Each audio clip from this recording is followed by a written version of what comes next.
रहे हैं निषाद पार्टी के अध्यक्ष डॉक्टर संजय निषाद, जो कि बीजेपी के साथ गठबंधन में है और पूर्वांचल में जिसकी भूमिका है, जिसको बहुत सारी सीटें दी हैं गठबंधन में, एनडीए में बीजेपी ने, उनके अध्यक्ष डॉक्टर संजय निषाद पहुंचने वाले हैं महाधिवेशन में। इसके अलावा कांग्रेस के सीनियर लीडर प्रमोद तिवारी, जो कि राज्यसभा सांसद भी रहे हैं और जिनकी पुत्री आराधना मिश्रा मोना रामपुर खास से कांग्रेस पार्टी की उम्मीदवार हैं और उनके लिए पोलिंग हो चुकी है, वो भी महाधिवेशन में आने वाले हैं कांग्रेस पार्टी का पक्ष रखने के लिए, कांग्रेस का साइड रखने के लिए महाधिवेशन में। तो ये दो नेताओं का इंतजार हो रहा है महाधिवेशन में, डॉक्टर संजय निषाद जो कि निषाद पार्टी के अध्यक्ष हैं और प्रमोद तिवारी जो कि कांग्रेस पार्टी के सीनियर लीडर हैं। ये दोनों अपने अपने दलों के बारे में बताएंगे, उसकी स्ट्रेटजी के बारे में बताएंगे, अब तक जो 6 चरणों का चुनाव हुआ है उसमें उनके प्रदर्शन के बारे में उनका क्या आकलन है, ये सब कुछ एबीपी गंगा के दर्शकों को आपको बताने जा रहे हैं। किसी भी क्षण ये लोग पहुंच सकते हैं इस महाधिवेशन में, उनका इंतजार किया जा रहा है। तस्वीरें देख लीजिए आप, तस्वीरें देख लीजिए। डॉक्टर संजय निषाद और प्रमोद तिवारी दोनों मंच पर पहुंच चुके हैं और अब दोनों एबीपी गंगा के सवालों का सामना करने के लिए तैयार हैं।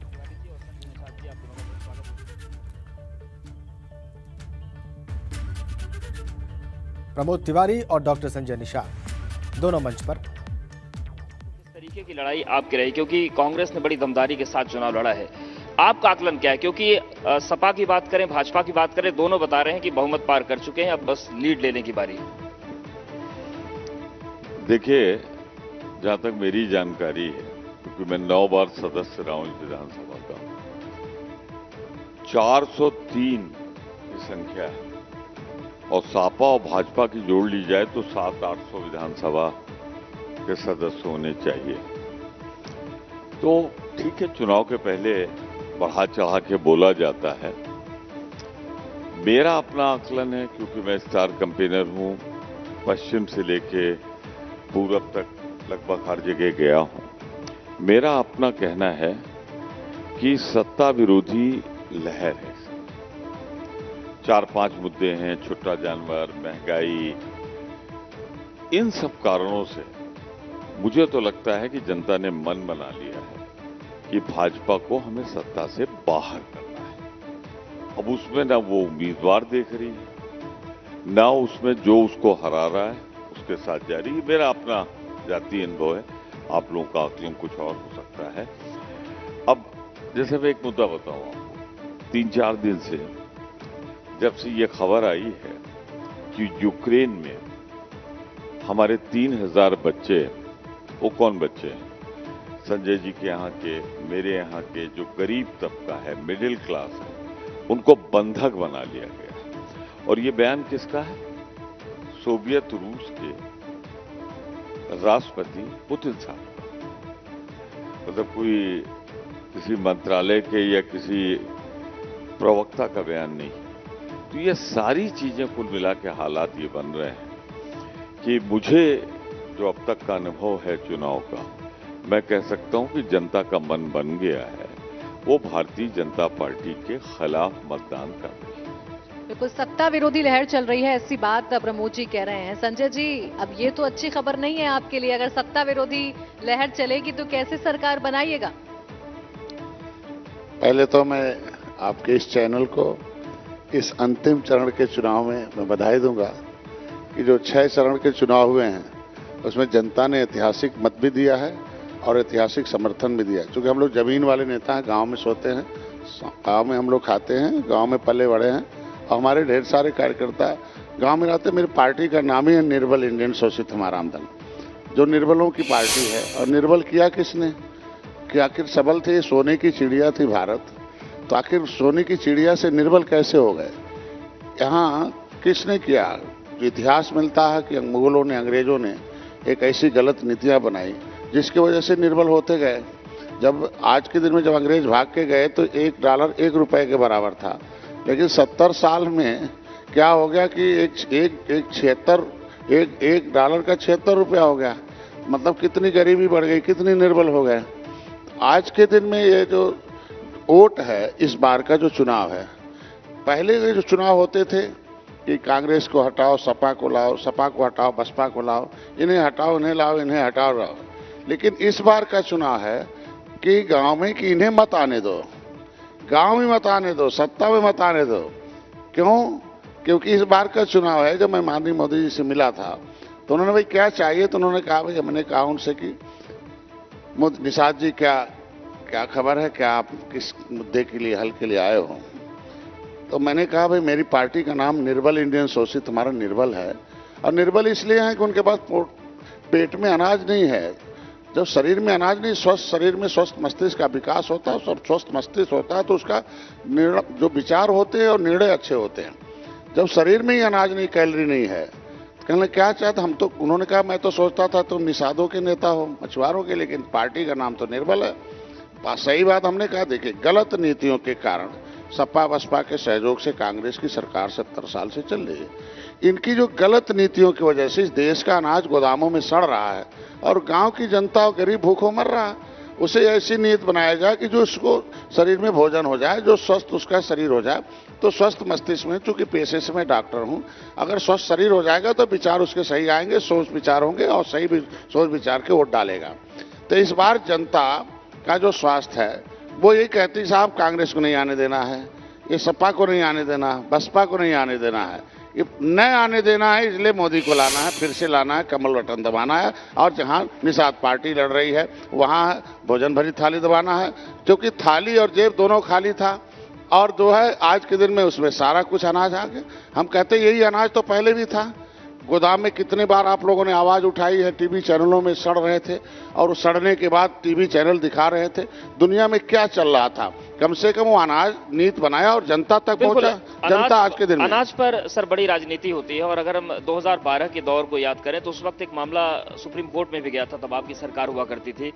सुप्रीम कोर्ट ने कहा था कि अनाज अगर एफसीआई के गोदाम में खराब हो रहा है तो उसको फ्री में बांट देना चाहिए। तो ये जो अनाज की लड़ाई है, इससे आगे हम लोग कभी बढ़ेंगे, कुछ विकास की बात होगी। अनाज पर देश अटका हुआ, तो लगता नहीं कि ये बड़ी अच्छी स्थिति नहीं है? प्रमोद जी से मेरा सवाल था, अनाज को लेकर आज भी अगर राजनीति हो रही है कि लोगों को अनाज नहीं मिल पा रहा है, अनाज पर तमाम चीजें हो रही हैं, सरकार दावा करती है कि हम फ्री में अनाज बांट रहे हैं, अखिलेश जी कहते हैं हम आगे भी आएंगे तो बांटेंगे। सशक्त करने की जब बात आती है तो ये बांटने वाली नीति कब तक चलेगी? देखिए, एक बात बताऊं मैं आपको, ये मालूम होगा संजय जी तो अभी भाजपा के साथ कुछ महीने पहले आए। इसके पहले ये भाजपा के पाप के गुनाहगार नहीं हो सकते जो भाजपा ने किया है।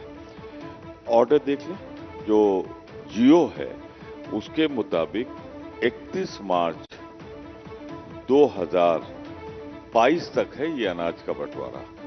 इसके बाद का आदेश नहीं है, ये अग्रिम आदेश तक नहीं है। तो ये जनता को अगर ये समझा जाए कि वो नहीं समझ रही, समझ रही है। अब एक नारा है, बुलडोजर माफिया। मैं गवाह हूं 1996 में बसपा और कांग्रेस मिलकर चुनाव लड़ी, हम सरकार नहीं बना पाए और आदरणीय मायावती जी ने फैसला किया कि 6 महीने मैं मुख्यमंत्री रहूंगी, 6 महीने भाजपा मुख्यमंत्री रहेगी। 6 महीने मायावती जी के पूरे हुए और जब भाजपा की बारी आई तो 4 महीने बाद झगड़ा हो गया। वो बड़ी पुरानी कहानी है। मैंने उस समय जो ये माफिया करती है ना भाजपा, मैंने विधानसभा की प्रोसीडिंग बदल नहीं सकती। 21 मंत्रियों के नाम गिनाए थे, विधायकों के नहीं, जो या तो माफिया थे, हिस्ट्री सीटर थे और हिस्ट्री सीट नंबर के साथ मैंने बताया था। तो मैं बहुत विनम्र शब्दों में कहना चाहता हूं कि अगर यहां पर माफियावाद उत्तर प्रदेश में है, अपराधीकरण है, तो उसकी माता जी का नाम भारतीय जनता पार्टी है, वो उसकी अम्मा हैं। पहली बार 100 लोग मंत्री हो गए थे 96, तब वो वाला रूल नहीं था कि आप विधानसभा के 15% या 10% बनेंगे। 100 बने थे और मैंने हिस्ट्री सीट के साथ, नंबर के साथ, अपराधी के उस समय याद करिए जो माफिया से मंत्री पहली बार किसी ने बनाया तो भाजपा ने बनाया। तो ये सब माफिया की बात छोड़ें। 5 साल जो जनता की उम्मीदें थी बेरोजगारी के मुद्दे पे, नौजवान रोजगार मांगता रहा, उसे लाठी मिलती रही। नौजवान आज घर का खर्चा चलाना मुश्किल है। जरा हम लोग सरकार में हैं या विधानसभा में हैं या किसी रूप में हैं तो शायद उतना नहीं इफेक्ट हो रहा है, पर ये 220 रुपए का कड़वा तेल, कहीं कहीं सरसों का तेल भी प्रचलित नाम है, 1000 का सिलेंडर, 110 का पेट्रोल, और अगर ये सब आप छोड़ दें तो जो बदइंतजामी हुई है ऑक्सीजन की कमी से, यही वाराणसी से आप थोड़ा आगे बढ़ चले, जो हजारों लाशें बिहार सरकार ने धक्का देके वहां से कहा कि ये उत्तर प्रदेश से आई हैं, तो वो सरकार जो अपने जीते जी तो कुछ न दे सके, मरने के बाद भी उनको बेसहारा छोड़ दे। प्रमोद जी, ये तमाम मुद्दे हैं आपके पास और इस बार कांग्रेस जो है मजबूती के साथ चुनाव लड़ रही है। लड़की हूं, लड़ सकती हूं का नारा दे रही है। तो इस नारे के साथ, इन मुद्दों के साथ क्या लगता है आपको, जो वनवास चला आ रहा है यूपी में आपका, वो खत्म हो रहा है इस बार कांग्रेस का? निश्चित रूप से प्रियंका गांधी जी ने बहुत मेहनत की है पिछले साल भर से, 1.5 साल से। मैं स्वीकार करता हूं, हमारे पास संगठन नहीं था। प्रियंका जी ने संगठन बनाया, प्रियंका जी ने नई थीम दी, नया नारा दिया, तो आज 50% महिलाएं और 65% के आसपास यूथ है जिसकी बिलो 30 है। तो यूथ में महिला भी आ जाती है, पुरुष भी आ जाते हैं। ये दो आकर्षित प्रियंका जी की तरफ, कांग्रेस की तरफ, तो हम बेहतर परिणाम देंगे। और मैं कह सकता हूं कि प्रियंका गांधी के नेतृत्व में हम विकल्प बनेंगे। ठीक है। संजय निषाद जी, एक सवाल और भी है। आपकी निषाद पार्टी दम लगा रही है, 16 सीटों पर आप आए हैं, भोजन भरी थाली, चुनाव चिन्ह भी और सपना भी है कि सबके पास रहे वो। लेकिन अभी परसों 80 घाट पर राजपाल कश्यप जी मिल गए, सपा से जो एमएलसी हैं, वो चुनाव प्रचार कर रहे थे कैंट प्रत्याशी के लिए। उनका कहना ये था कि जो असल में गंगा पुत्र हैं वही हैं, फिर चाहे वीआईपी की बात हो चाहे निषाद पार्टी की हो, ये लोग केवल अपना एजेंडा चला रहे हैं और अपने हित के लिए काम कर रहे हैं। गंगा पुत्र वो हैं। तो ये भी लड़ाई है क्या कि असली गंगा पुत्र कौन है? देखिए, पुत्र वो होता है कि जो अपने पिता के रास्तों पर चले।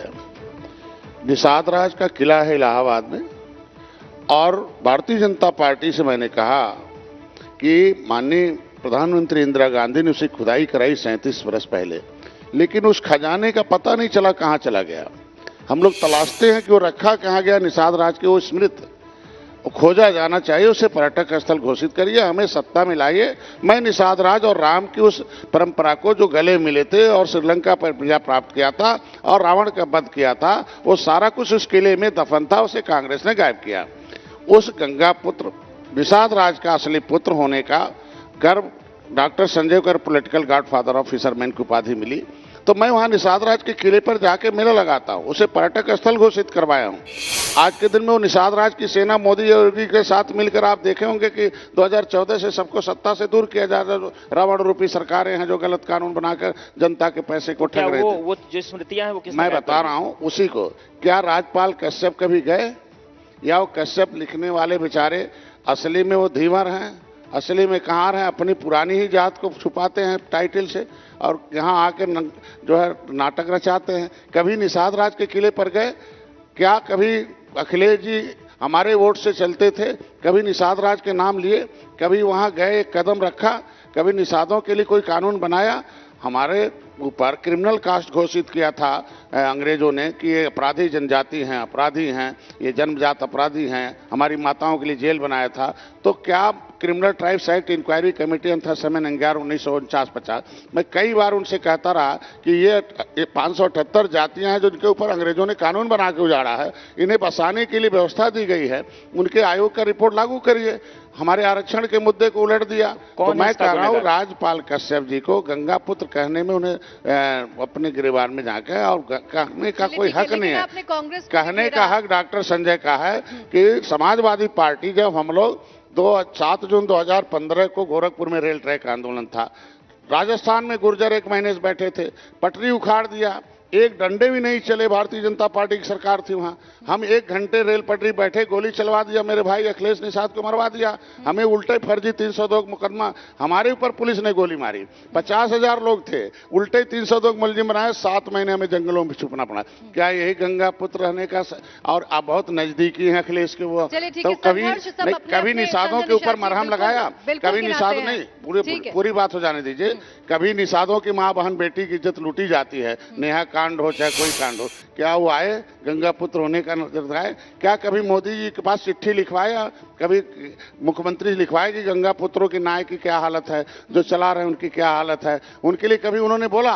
कभी कुछ नहीं संजय जी, कहा। आपकी बात जनता सुन रही है और जनता तय करेगी कि कौन असली गंगा पुत्र है। प्रमोद जी, देखिए बहुत सारे गंभीर आरोप भाजपा की तरफ से, एनडीए की तरफ से कांग्रेस पर लगाए जाते हैं। अभी बीजेपी प्रदेश अध्यक्ष स्वतंत्र देव सिंह जी थे, वो भी तमाम हालातों को लेकर कांग्रेस को कोसते हुए नजर आ रहे थे। रामलला का जब भी जिक्र होता है तो आप पर ये आरोप आते हैं कि टेंट में रहे इतने साल तक रामलला, तो वो सिर्फ कांग्रेस की देन।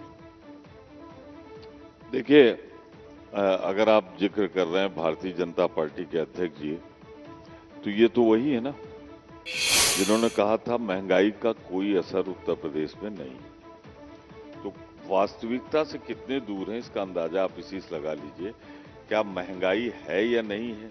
अब जब सत्ता में रहो तो महंगाई समझ में नहीं आती, यही बोल के गए हैं। और उन्होंने ही ऑन रिकॉर्ड बात उन्होंने कही कि महंगाई का कोई असर नहीं हो। मैं बैठा था सामने, उसके बाद मुझे बोलना था, एक दूसरे कार्यक्रम की बात कर रहा हूं। देखिए, मैं एक चीज कहना चाहता हूं, भगवान राम हमारे लिए आस्था का विषय है, भगवान राम हमारे विश्वास का विषय है। मैं धार्मिक व्यक्ति हूं, रोज नियमित सुबह शाम पूजा पाठ करता हूं, लेकिन मैं मतदान केंद्र पर भगवान राम को नहीं ले जाता। ये ले गए और इन्होंने भगवान राम की तिजारत की, व्यापार किया। ये मैं ही नहीं बोल रहा हूं, जब संजय जी सापा के साथ थे तो ये भी यही बोला करते थे। अब ठीक है, अब दूसरा एक रोल है, तो जो रोल हो वो करना चाहिए। तो मैं तो कहूंगा कि शुद्ध व्यापारीकरण भगवान राम का किसी ने किया। मैं पर्यटन मंत्री था इस सरकार का, राम की पैड़ी हमारी बनवाई हुई है। भगवान राम का जैसे ही न्यायालय का आदेश आया, ताला खुलना चाहिए, हमने तो अवरोध नहीं उत्पन्न किया। जैसे ये हुआ, शिलान्यास की बात आई, हमने न्यायालय के निर्णय का पालन किया। तो हम पहले भी यही कहते थे कि जो भी न्यायालय का अंतिम निर्णय हो उसका पालन दोनों को करना चाहिए। हम आज भी कायम। धोखा तो भाजपा ने दिया। वो कहते थे हमें सत्ता में लाओ, हम कानून बनाएंगे। मैं जानना चाहता हूं कहां कानून बना। ये तो सर्वोच्च न्यायालय का निर्णय कभी चाहते नहीं थे कि राम मंदिर पर निर्णय आए, क्योंकि राम मंदिर पर निर्णय आ गया तो अब इस चुनाव में झुंझुना खत्म है राम मंदिर का, वोट नहीं मिल रहा है उस पर। तो मैं तो कहूंगा भारतीय जनता पार्टी कभी राम मंदिर का निर्माण ही नहीं चाहती थी। और सुनिए, फैसले को 2 साल हो गए, जरा चली जाइए वहां पे, आप जाके देखिए, अभी निर्माण दिखता भी नहीं। क्यों मालूम है? मोदी जी ने उसको रोक रखा है कि अगर योगी की सरकार तो डूबी रही, जाने दो इसको, जब पार्लियामेंट का चुनाव आएगा तब हम मंदिर का निर्माण करेंगे। बात समझ में आई कि नहीं? लेट मी फिनिश, मेरी बात हो जाए। तो मैंने स्पष्ट करना चाहता हूं, भगवान राम हमारे आस्था का विषय है। हम उन लोगों में हैं जो मंदिर की घंटियां और मस्जिदों की अजान की आवाज दोनों को आवाज देते हैं कि दोनों पुरजोर ताकत से होनी चाहिए। और भगवान राम में आस्था एक बड़ा रॉन्ग नोशन है कि हमने कह दिया था जब वहां पर कि राम का अस्तित्व नहीं है, काल्पनिक है। ये हमने नहीं कहा था, ये अटल बिहारी वाजपेयी जी की सरकार का एफिडेविट है। तो भाजपा वहां कहती है कि भगवान राम काल्पनिक है, और जब यहां पहुंच जाते हैं तो वो भगवान राम 2 करोड़ की जमीन 18 करोड़ में खरीदने लगते हैं। आज हो क्या रहा है अयोध्या में? लूट मची हुई है चंदे की, और उसके लिए कोई दोषी है तो भारतीय जनता पार्टी। मैं तो ऑन रिकॉर्ड कह रहा हूं कि 2 करोड़ की जमीन 18 करोड़ खरीदी गई है। इसी तरह मैं इल्जाम लगाता हूं भारतीय जनता पार्टी कि वो मंदिर नहीं बनने दे रहे हैं। अगर चाहते तो 1.5-2 साल में आज की टेक्नोलॉजी इतनी अच्छी है कि वो टेंट से निकल के पहुंच चुके होते।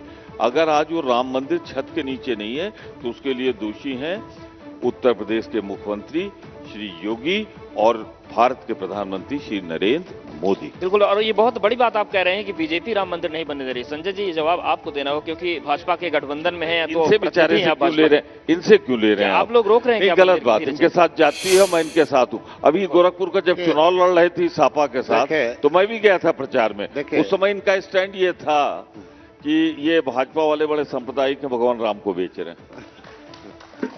आइए, मेरे विरोध में प्रचार करने गए थे।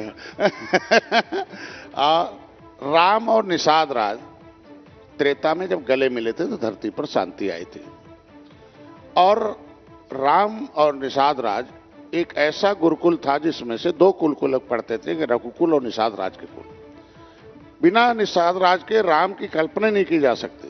अगर निषाद राज का किला यहाँ मिला हुआ है तो आज अयोध्या में राम का मंदिर है, खुदाई है, बन रहा है।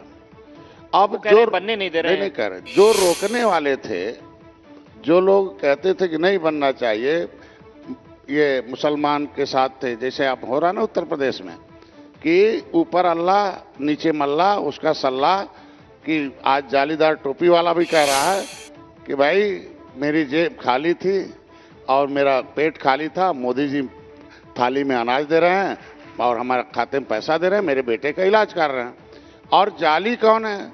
जालीदार टोपी वालों को कांग्रेस कहती मेरे वोटर हैं, बसपा कहती मेरे वोटर हैं, सपा कहती मेरे वोटर हैं, और जालीदार टोपी वाले कहते तीनों पार्टी जाली है, हमारा पेट खाली कर दिया, हमारा थाली खाली कर दिया। आज मोदी का बटन मुसलमान भी दबाने के लिए तैयार। जहां तक राम का सवाल रहा है, एक इतिहास भारतीय संस्कृति है। भारतीय संस्कृति को जो निर्माण करती है भारतीय जनता पार्टी कर रही, जहां जहां नष्टीकरण मुगलों ने किया है। हम कहते हैं मुसलमानों का मेरा स्वागत है, ऐसा नहीं है उनके साथ है। दंगे कितने होते थे, मैं 2 साल से मोदी जी के साथ हूं, उससे पहले नहीं था। दंगे कितने हो रहे थे हिंदू मुसलमान, वो बंद कैसे हो गए आज के दिन में? कितने आज के दिन में दंगे? हमारे पास वक्त की सीमा है, जवाब देना चाहते हैं प्रमोद जी जाते जाते शायद आपकी बातों का। देखिए, हम संजय जी की किसी बात का जवाब नहीं देते, इसलिए कि पहले भी हमारे साथ थे और आगे का विकल्प हम खुला छोड़ रहे हैं इनके लिए। अरे वाह, खुला मैं मेरी बात तो सुनिए, मेरी बात तो सुनिए ना, मेरी बात तो सुनिए, आगे की बात करिए। मैं भगवान राम के मंदिर में मैं जवाब चाहता हूं भाजपा से। जब उत्तर प्रदेश में भी भाजपा की सरकार थी, केंद्र में भी भाजपा की सरकार थी, तो इन्होंने कानून बनाकर क्यों नहीं मंदिर बनाया?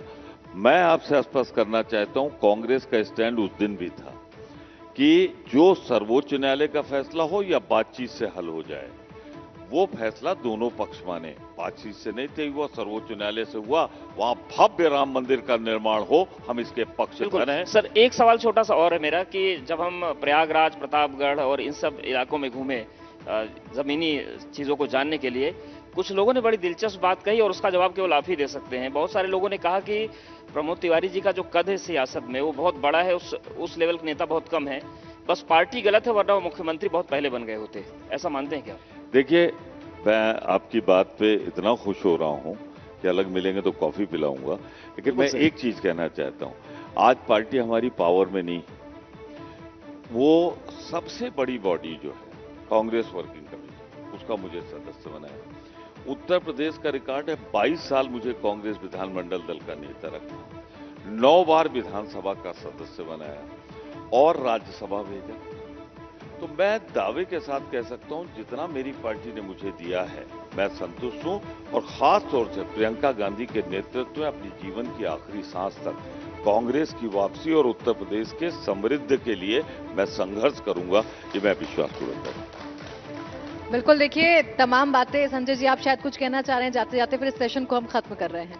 मैं कहना चाह रहा था कि बस एक लाइन सवाल है कि देश को आजाद कराने वाली जो जातियां 578 थी, अंतर समय नंगार कमेटी का रिपोर्ट था। मीरा कुमारी जी लोकसभा अध्यक्ष थी और उसे इन्हीं के राज्यसभा के सांसद जो है हरिभाऊ राठौर थे, उनसे मैंने आवाज उठवाई। 6 घंटे 18 मिनट उस पर बहस कराया, लेकिन उसे कबाड़ में डाल दिया।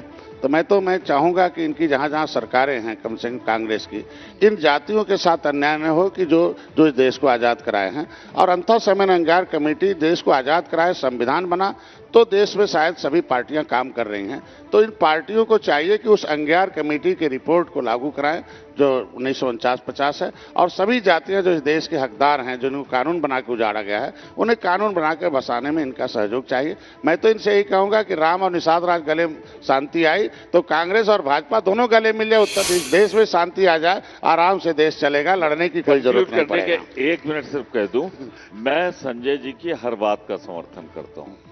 नदी पर अगर किसी का अधिकार है तो गंगा पुत्रों का है, नदी पुत्रों का है, निषाद का होना चाहिए। लेकिन जरा देख लो, कांग्रेस जब तक रही, ये बालू और मोरंग के कभी गोलियां नहीं चली इस नाम पे। चलिए ठीक है, लेकिन ये अब प्रेम अगर है। हुआ है तो गैर कांग्रेसवाद में बिल्कुल हुआ है, संजय जी माफियावाद के बढ़ा है साथ। गैर प्रमोद जी कांग्रेस। आपको माफी के साथ बीच में रोक रही हूँ क्योंकि वक्त हमारे पास खत्म हो रहा है। बहुत बहुत शुक्रिया आप दोनों का हमारे साथ जुड़ने के लिए और इस चर्चा में शामिल होने के लिए। तो आप कहीं मत जाइएगा क्योंकि लगातार जारी है एबीपी गंगा का ये महाधिवेशन।